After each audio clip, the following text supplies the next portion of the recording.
Assalamualaikum warahmatullahi wabarakatuh. Alhamdulillahirrabbilalamin. Wassalatu wassalamu ala rasulillah. La hamma wa la quwata illa billah. Amma ba'du. Alhamdulillah kita masih Allah pertemukan dalam forum ke-6 dari kajian Tasawwurul Alamin ini.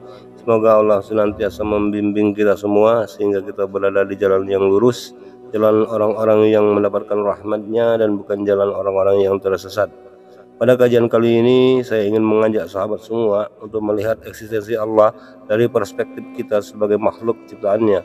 Kalau di kajian yang lalu dalam 3 episode kita telah mengkaji mengenai eksistensi Allah dari sudut pandang ayat-ayat yang Allah firmankan, di mana berdasarkan informasi yang Allah firmankan bahwa Dia Allah ada di mana-mana karena Allah meliputi segala sesuatu.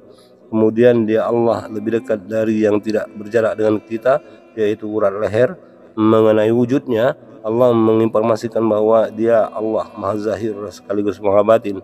Dan terakhir terkait waktu, Dia Allah tidak terikat dengan waktu. Waktu awal dan akhir adalah di dalam liputannya. Jadi semua yang ada ciptaan hakikatnya. Jadi semua yang Allah ciptakan hakikatnya adalah tidak ada. Yang ada hanyalah Allah saja.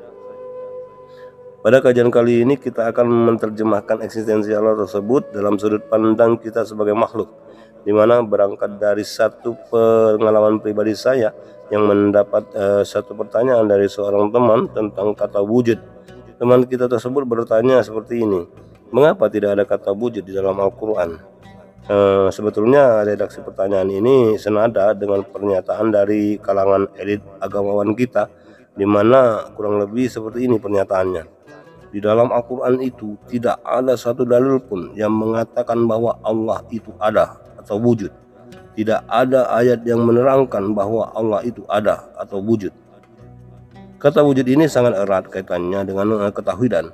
Perlu saya tegaskan kembali bahwa ketauhidan ini di dalam Al-Quran adalah hal yang sangat mendasar, dan sebagai muslim ini juga adalah pilar yang fundamental dalam proses beragama Islam. Jika ada yang salah menafsiri tentang ketauhidan ini lalu menyimpulkan bahwa Al-Quran tidak mengajarkan tentang keberadaan Allah, maka ini akan menjadi sangat rumit. Oleh karena itu hal ini menjadi sangat penting untuk kita bahas tuntas. Jangan sampai ada yang menyimpulkan bahwa kitab sosial umat Islam, dalam hal ini Al-Quran, tidak mengajarkan tentang keberadaan Allah. Terkait pertanyaan temannya kita yang senada dengan pernyataan elit agamawan tersebut, dikarenakan kalimat-kalimat yang digunakan untuk menjelaskan hal itu belum bisa menjelaskan secara gamblang, terutama di kalangan awam. Inilah khasnya tasawuf klasik itu, karena pendekatan yang digunakan adalah pendekatan yang falsafati. Hal ini sudah pernah kita kupas pada kajian pertama dari kajian kedua di forum kita ini. Tasawuf klasik ini disebut sebagai tasawuf falsafati. Penyampaian dan pernyataan dalam redaksi filsafat seringkali menjadikan sebagian jamaah salah paham, terlebih ketika penyampaiannya dibuka di level masyarakat umum, sehingga dengan alasan inilah sebagian dari kalangan ulama melarang menyampaikan kajian ilmu tasawuf falsafati ini di khalayak umum, sehingga kajiannya direkomendasikan hanya untuk kalangan atau jamaah tertentu saja. Bahkan sampai ada yang mengharamkan ilmu tasawuf falsafati ini. Sesungguhnya ini juga terlalu berlebihan dan tidak tepat. Cerita atau informasi mengenai kajian tentang ketauhidan ini begitu banyaknya di dalam Al-Quran, di mana ayat-ayat Al-Quran yang menyebutkan tentang tauhid ini lebih dari separuh ayat Al-Quran itu sendiri. Ada sekitar 3.000-an ayat lebih yang bercerita tentang tauhid. Dari 6.236 ayat dan lebih dari separuhnya bercerita tentang ketauhidan, yaitu tentang Allah. Sehingga jika ada yang mengatakan bahwa pelajaran tentang ketauhidan ini harus diajarkan secara tertutup untuk kalangan tertentu, maka ini tidak sejalan dengan Al-Quran. Karena Al-Quran sendiri mengajarkan lebih dari separuh dari ayat-ayatnya tentang ketauhidan, yaitu tentang eksistensi Allah, di mana jumlah ayat-ayat yang bicara tentang ketauhidan itu mengalahkan ayat-ayat tentang fikih, muamalah, hukum, dan sebagainya. Dengan demikian maka seharusnya ketauhidan itu diajarkan secara masif, dengan cara yang gamblang dan dengan bahasa yang tidak berbelit-belit. meskipun substansi ketauhidan itu sendiri sangat mendalam. Oleh karena itu, secara pribadi saya merasa sangat terpanggil untuk menyampaikan tentang ilmu ketauhidan ini secara logis, rasional, keilmuan, dan lebih objektif. Meskipun belum semuanya bisa menggambarkan tentang ketauhidan itu sendiri, tetapi pendekatan dengan menggunakan logika dan rasionalitas serta keilmuan ternyata itu more formulated dan menjadi lebih gamblang buat orang-orang yang mendengarkan, terutama orang-orang yang awam, yang kemudian mereka bisa menerima penjelasan tersebut karena logis dan rasional, dibandingkan jika dengan pendekatan filsafati yang biasanya bahasanya itu berbelit-belit. Misalnya seperti ini: Allah itu adalah zat yang ada sebelum semua yang ada ini ada, bahkan lebih dulu ada dibandingkan kata ada itu sebelum dia ada. Sesungguhnya ini bahasa yang sangat berbelit-belit buat kalangan awam yang kadang-kadang membingungkan. Maka dari itu, kajian tasawuf alamin ini melakukan pendekatan yang lebih formulatif, yang kemudian saya wadahi dalam forum diskusi tasawuf kontemporer ini. Sisi falsafatinya tetap ada, namun pada kajian diskusi tasawuf alamin kita ini ada sebuah penekanan pada metode pendekatan yang kontemporer atau modern, yang menggunakan pendekatan secara keilmuan. Meskipun dalam penyampaiannya yang saya lakukan masih jauh dari kata sempurna, namun berdasarkan pengalaman dan tanggapan dari banyak teman-teman yang pernah berdiskusi dengan saya tentang ketauhidan, boleh dikatakan mereka semuanya bisa menerima, kendati potensi misunderstanding tentunya masih akan tetap ada. Namun dengan metode penyampaian yang rasional, dengan contoh analogi-analogi atau perumpamaan yang logis, dengan demikian insya Allah misunderstanding yang terjadi dalam memahami penjelasan ketauhidan yang saya sampaikan dapat ditekan seminimal mungkin, kecuali bagi teman-teman yang masih tertutup pintu hatinya. Karena metode perumpamaan ini juga Allah ajarkan di dalam Al-Quran. Salah satu ayat yang menggambarkan tentang perumpamaan atau analogi itu adalah seperti di surat Al-Baqarah ayat 26. Allah berfirman yang artinya, sesungguhnya Allah tidak segan membuat perumpamaan seekor nyamuk atau yang lebih kecil lagi daripada itu. Adapun orang-orang yang beriman, mereka tahu bahwa itu kebenaran dari Tuhan. Tetapi mereka yang kafir berkata, apakah maksud Allah dengan perumpamaan ini? Dengan perumpamaan itu banyak orang yang dibiarkannya sesat, dan dengan itu banyak pula orang yang diberinya petunjuk. Tetapi tidak ada yang dia sesatkan dengan perumpamaan itu selain orang-orang fasik. Sahabat sekalian, sekarang kita masuk kepada kajian utama kita kali ini. Apakah benar Al-Quran itu tidak menggambarkan atau menerangkan atau mengajarkan tentang wujud Allah? Terkait pertanyaan teman kita dan pernyataan dari elit agamawan yang mengatakan bahwa di dalam Al-Quran itu tidak ada satu dalil pun yang mengatakan bahwa Allah itu ada atau wujud, tidak ada ayat yang menerangkan bahwa Allah itu ada atau wujud. Sebetulnya pendapat atau pahaman ini mengutip atau merujuk kepada kesimpulan dari kajian Imam Abu Hasan al-Asy'ari yang hidup pada abad ke-9 dan kemudian melahirkan pemikiran yang kemudian dianut oleh kalangan ahli sunnah wal jamaah, yang menjadikan itu sebagai pemikiran dan landasan ketauhidan mereka yang disebut sebagai paham al-Asy'ariyah. Di dalam manhaj Asy'ariyah ini diformulasikanlah sifat 20, di mana kita semua setidaknya pernah mendengar tentang formulasi tersebut, di mana sifat 20 ini terkait Asmaul Husna, yang tempo dulu sifat 20 ini dilantunkan dalam bentuk-bentuk pujian-pujian kepada Allah sehabis salat fardu. Ada 20 sifat yang diajarkan atau diformulasikan oleh Imam Asy'ari ini untuk memberikan gambaran kepada kita bahwa Tuhan itu pasti memiliki sifat-sifat 20 itu. Kalau tidak ada salah satu saja dari sifat 20 itu, maka bisa dipastikan itu bukan Tuhan. Poin yang mau kita sampaikan di sini adalah poin tentang sifat Allah terkait sifat wujud, di mana kata wujud yang menggambarkan tentang sifat keberadaan Tuhan itu tidak ada ayatnya di dalam Al-Quran. Ini memang benar dalam artian dalam konteks bahasa Al-Quran, karena yang ada di dalam Al-Quran adalah Asmaul Husna. yang menjelaskan tentang sifat-sifat Allah itu.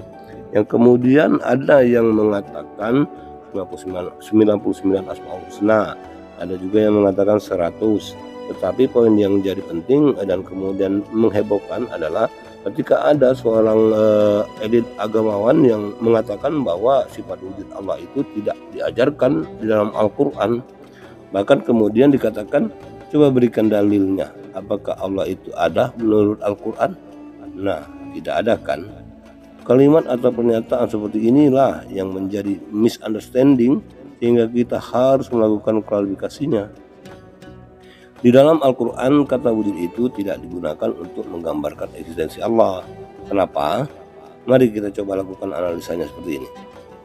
Ketika Allah itu dikatakan memiliki wujud, maka itu akan memberikan imajinasi kepada kita bahwa Allah itu adalah Tuhan yang fisikal, yang memiliki wujud. Sehingga setelah kita cermati, penggunaan kata wujud di dalam Al-Quran ternyata bukan untuk menggambarkan eksistensi Allah, tetapi justru kepada hal-hal selain Allah, di mana makna dasar dari kata wujud itu berasal dari kata wajada atau wajidu, yang maknanya adalah mendapati, menemukan, menjumpai secara fisikal.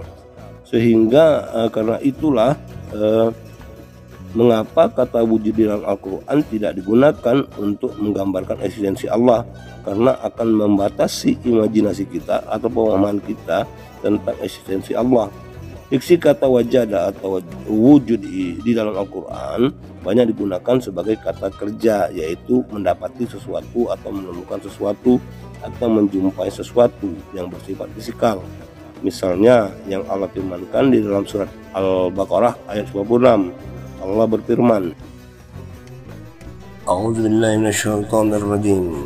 La tajidannahum aqdana rasulna nasi'ila khayatin wa minan ladzina asyraku yawadadu akaduhum law yu'ammaru alfasana wa ma huwa nabiyyun muzahzihi minal azabi ay yu'ammar wallahu basirun bima ya'malun.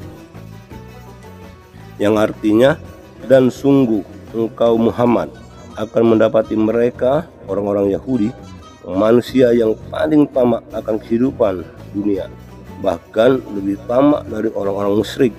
Masing-masing dari mereka ingin diberi umur 1000 tahun, padahal umur panjang itu tidak akan menjauhkan mereka dari azab, dan Allah Maha melihat apa yang mereka kerjakan. Pada ayat ini Allah menggunakan kata wajada dalam bentuk yang berbeda, yaitu menggambarkan tentang orang-orang Yahudi, di mana dalam ayat ini Allah menggunakan diksi kata tajida, asal katanya wajada, yang bermakna mendapati. Orang-orang Yahudi yang sangat tamak sifatnya melebihi ketamakan orang-orang musyrik dalam hal duniawi. Jadi di sini kata wajada atau tajida ini yang akar katanya adalah wujud, tidak menggambarkan tentang eksistensi Allah, melainkan diksi kata tajida ini bermakna mendapati, menemui atau menjumpai, di mana dalam ayat ini menggambarkan menemui hal selain Allah, yaitu orang-orang Yahudi yang sangat tamak duniawi. Atau ada lagi surat Al-Kahfi ayat 86, Allah berfirman, A'udzu billahi minasyaitonir rajim. Hatta idza balagha maghrib asyamsi nazzi wajada hadata ghurabu fi 'ainin halmi'ah ووجد إن لها قوما كلنا ينزل القرنين إما أننا تعذب وإما أننا تتخذ بهم حسنا.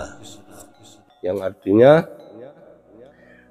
hingga ketika dia telah sampai di tempat matahari terbenam, dia melihatnya matahari terbenam di dalam laut yang berlumpur hitam, dan di sana ditemukannya suatu kaum tidak beragama. Kami berfirman, wahai Dzulkarnain, engkau boleh menghukum atau membuat kebaikan, mengajak beriman kepada mereka. Melalui ayat ini Allah menceritakan tentang Dzulkarnain yang menempuh jalan ke arah barat. Setelah dia menempuh jalan itu, maka sampailah ia di ujung bumi sebelah barat, di mana kelihatan matahari terbenam seolah-olah masuk ke dalam lautan Atlantik, di mana dia melihat matahari terbenam di dalam laut yang tampak hitam-hitaman seperti lumpur. Dia telah melalui negeri Tunis dan Maroko dan sampailah ke pantai Afrika sebelah barat, dan di sana menjumpai beberapa kaum kafir. Allah telah menyuruhnya untuk memilih di antara dua hal, yaitu menyiksa mereka dengan pertumpahan darah atau mengajak mereka supaya beriman kepada Allah. Yang demikian ini dijelaskan dalam firman Allah yang disampaikan kepada Zulkarnain secara ilham. Zulkarnain disuruh supaya membunuh mereka jika mereka tidak mau mengakui keesaan Allah dan tidak mau tunduk kepada ajarannya, atau mengajarkan kepada mereka petunjuk-petunjuk sehingga mereka mengenal hukum dan syariat agama dengan penuh keyakinan. Di sini kata wajada pada rangkaian kalimat pertama bermakna melihat, dan pada rangkaian kalimat kedua bermakna menjumpai. Jadi diksi kata wajada ini menunjukkan kata kerja yang dilakukan atau dialami oleh Zulkarnain, yaitu melihat matahari dan menjumpai suatu kaum yang kafir. Dan ini adalah sebuah gambaran yang sangat fiskal, terlihat oleh panca indera. Jadi kata wajada yang akar katanya wujud ini sangat jauh dari makna menggambarkan tentang Allah. Oleh karena itulah seringkali kita terjebak dalam imajinasi kita sendiri ketika mendengarkan kajian tentang ketauhidan atau ketika kita membahas tentang eksistensi Allah, di mana imajinasi yang mencoba untuk memproyeksikan pahaman tentang Allah, apalagi ketika menggunakan diksi kata wujud ini dengan membayangkan Allah itu adalah satu sosok, maka ini sangat menjebak dalam realitas kehidupan kita ini. Memang seringkali kita terjebak dalam personifikasi. Sahabat sekalian, di dalam Al-Quran tentang eksistensi Allah itu digambarkan dalam bentuk sifat-sifatnya, di mana secara panjang lebar hal ini sudah kita kaji sebelumnya. Eksistensi Allah yang diajarkan dalam Al-Quran adalah digambarkan dalam asma atau sifat-sifat Allah itu sendiri, di mana di dalam Al-Quran dikatakan sebagai Asmaul Husna, seperti yang Allah firmankan di dalam surat An-Nisa ayat 110. Allah berfirman, A'udzu billahi minasyaitonir rajim. Wa may ya'mal su'an aw yazlim nafsahu tsumma yastaghfirullaha yajidillaha ghafurur rahim. Yang artinya, dan barang siapa berbuat kejahatan dan menganiaya dirinya, kemudian dia memohon ampun kepada Allah, niscaya dia akan mendapatkan Allah Maha Pengampun, Maha Penyayang. Pada ayat di atas juga kata yajidillah bermakna mendapati, di mana dikatakan orang yang memohon ampunan Allah maka dia akan mendapati Allah Maha Pengampun, Maha Penyayang. Di sini jelas bahwa eksistensi Allah itu dalam gambaran sifat-sifat. Jadi Allah itu menggambarkan dirinya melalui wujud dalam sifat-sifat, bukan dalam zat. Bukan terkait dalam wujud zat, tetapi dalam wujud sifat-sifat.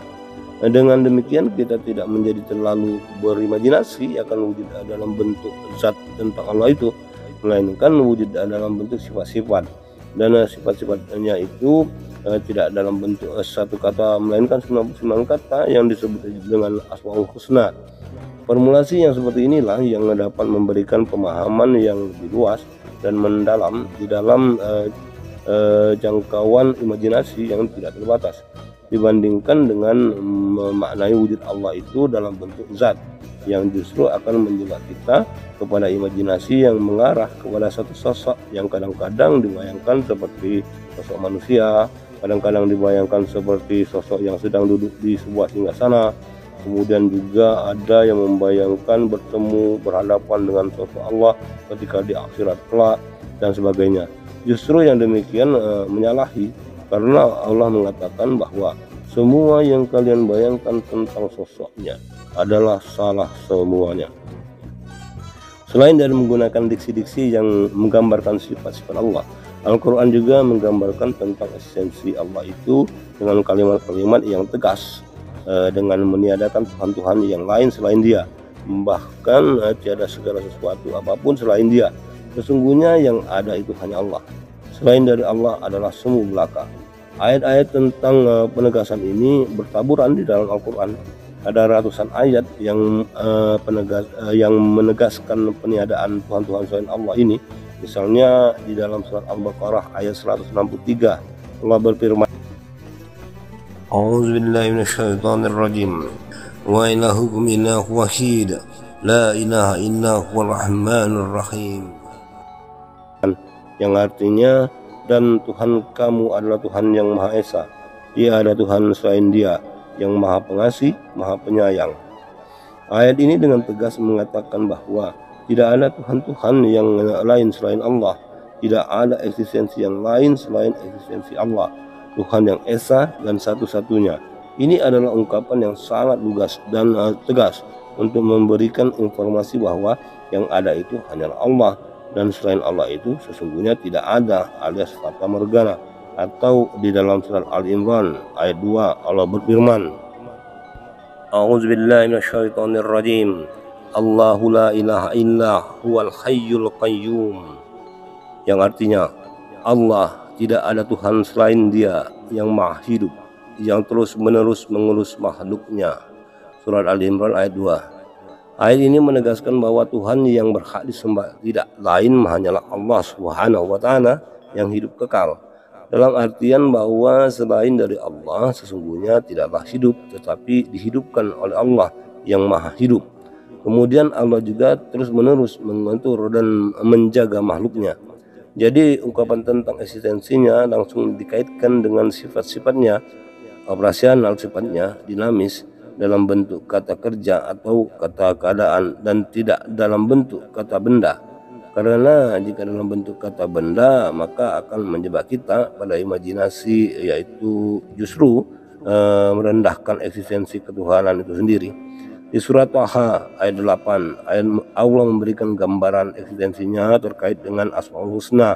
Allah berfirman, A'udzubillahi minasyaitonirrajim, Allahu la ilaha illahu lahul asma'ul husna, yang artinya Dialah Allah, tidak ada Tuhan selain Dia yang mempunyai nama-nama yang terbaik. Di surat Taha ayat 14 Allah menyatakan lebih tegas lagi. Allah berfirman, A'udzubillahi minasyaitonirrajim, Innani annallaha la ilaha illa ana fa'budni wa aqimis sholata li zikri, yang artinya sungguh aku ini Allah, tidak ada Tuhan selain aku, maka sembahlah aku dan laksanakan sholat untuk mengingat aku. Pada ayat ini Allah menerangkan bahwa wahyu yang utama dan yang disampaikan ialah bahwa tiada Tuhan yang sebenarnya melainkan Allah, dan tiada sekutu baginya, untuk menanamkan rasa tauhid, mengesakan Allah, memantapkan pengakuan yang disertai dengan keyakinan dan dibuktikan dengan amal perbuatan. Oleh karena itu hanya Dialah satu-satunya yang wajib disembah, ditaati peraturan-peraturannya. Tauhid ini adalah pokok dari segala yang pokok, dan tauhid ini juga merupakan kewajiban pertama dan harus diajarkan lebih dahulu kepada manusia sebelum pelajaran-pelajaran agama yang lain. Pada akhir ayat ini Allah menekankan supaya sholat didirikan, tentunya sholat yang sesuai dengan perintahnya, lengkap dengan rukun-rukun dan syarat-syaratnya, untuk mengingat Allah dan berdoa memohon kepadanya dengan penuh ikhlas. Sholat disebut di sini secara khusus untuk menunjukkan keutamaan ibadah sholat itu dibanding dengan ibadah-ibadah wajib yang lain seperti puasa, zakat, haji, dan lain-lain. Keutamaan ibadah sholat ini antara lain ialah apabila dilaksanakan dengan sebaik-baiknya sesuai dengan tata tertib yang telah digariskan untuknya, ia akan mencegah seseorang dari perbuatan yang keji dan mungkar. Insyaallah pada kesempatan lain kita akan lakukan kajian khusus tentang ibadah salat ini. Sahabat sekalian, begitulah Allah dengan sekian banyak ayat menjelaskan dan mengajarkan tentang eksistensinya, dan Allah menegaskan bahwa hanya Dialah satu-satunya, tidak ada Tuhan selain dirinya. Dia Allah yang Maha Hidup, Maha Berkuasa, dan Maha Segalanya. Dengan semua inilah Allah menegaskan eksistensi dirinya yang mutlak, sekaligus meniadakan apapun selain dirinya, yaitu semua makhluk ciptaannya yang relatif, dan ini menjadi dalil dari keberadaan Allah. Jadi memang kalau dipertanyakan apakah ada dalil di dalam Al-Quran yang menerangkan bahwa Allah itu ada, kalau menggunakan kata wujud ya memang tidak ada. Tetapi ketika menggunakan kata-kata atau diksi yang berbeda, maka jumlahnya ada ribuan ayat yang bermakna menegaskan keberadaan Allah, bahwa Allah itu ada. Allah itu eksis, bahkan eksistensinya mutlak, mengalahkan eksistensi semua makhluk ciptaannya yang relatif dan semua belaka. Satu analogi tentang kesemuan selain Allah bisa kita lihat dan tanyakan kepada diri kita sendiri. Mana diri kita yang bayi dulu, yang anak-anak dulu, yang remaja dulu? Maka jawabannya adalah semua itu sudah tidak ada. Coba tunjukkan di mana persisnya kondisi 1 detik yang sudah berlalu, maka jawabannya juga tidak ada lagi. Maka kita sering mendengar sebuah ungkapan bahwa hidup ini berakhir dengan kenangan belaka. Apa itu kenangan? Coba tunjukkan konkretnya. Maka jawabannya pun adalah juga tidak ada. Jadi jika semua itu tidak ada, maka yang ada hanyalah Allah yang menciptakan semua itu. Sahabat sekalian, kendati demikian penjelasan Al-Quran tentang keberadaan Allah kepada ribuan ayat, dan jika kita rangkum semuanya, maka itu tidaklah menggambarkan tentang Allah seutuhnya. Semua itu hanyalah secuit informasi yang Allah ajarkan kepada kita tentang keberadaannya. Namun jika ada yang berpendapat bahwa kita tidak perlu membahas tentang keberadaan Allah karena menganggap tidak akan pernah bisa dengan bersandar pada dalil wallahu alam, maka pendapat seperti ini juga tidak sejalan dengan Al-Quran, karena Al-Quran sendiri mengajarkan tentang keberadaan Allah itu di ribuan ayat. Orang yang tidak ambil perhatian akan pelajaran ini, maka itu artinya dia tidak bertauhid. Tujuan Allah mengajarkan tentang keberadaannya adalah agar kita kenal dalam skala makhluk, sehingga kepatuhan kita kepadanya menjadi lebih yakin dan terus meningkat. Karena ilmu tauhid bukan bertujuan mengenal secara keseluruhan, tetapi mengenal dalam batasan skala kemampuan kita selaku makhluk yang penuh dengan keterbatasan ini. Dengan ikhtiar ini diharapkan nuansa kedekatan kepada Allah bisa lebih jelas dapat kita rasakan dalam ruang intuisi ketuhanan kita. Sahabat sekalian, demikianlah kajian untuk menjawab pertanyaan tentang kata wujud, sekaligus klarifikasi tentang pernyataan atau ungkapan tentang keberadaan Allah terkait dalil berdasarkan informasi dalam Al-Quran bahwa Allah itu ada atau wujud. Semoga dengan kajian singkat ini dapat menjawab semua kebingungan yang muncul dan sekaligus meluruskan ketahuan kita semua. Dengan ini saya mohon undur diri. Terima kasih atas segala perhatiannya dan mohon dimaafkan atas segala kekurangannya. Semoga kebenaran yang kita dapatkan dari kajian ini, wabil khusus untuk saya pribadi, bahwa kebenaran itu semata-mata dari Allah Subhanahu wa Ta'ala, dan untuk semua kekurangannya adalah itu mutlak dari saya pribadi. Untuk itu saya mohon maaf yang sedalam-dalamnya. Sampai berjumpa lagi di tema kajian selanjutnya, dan salam tasawuf. Assalamualaikum warahmatullahi wabarakatuh.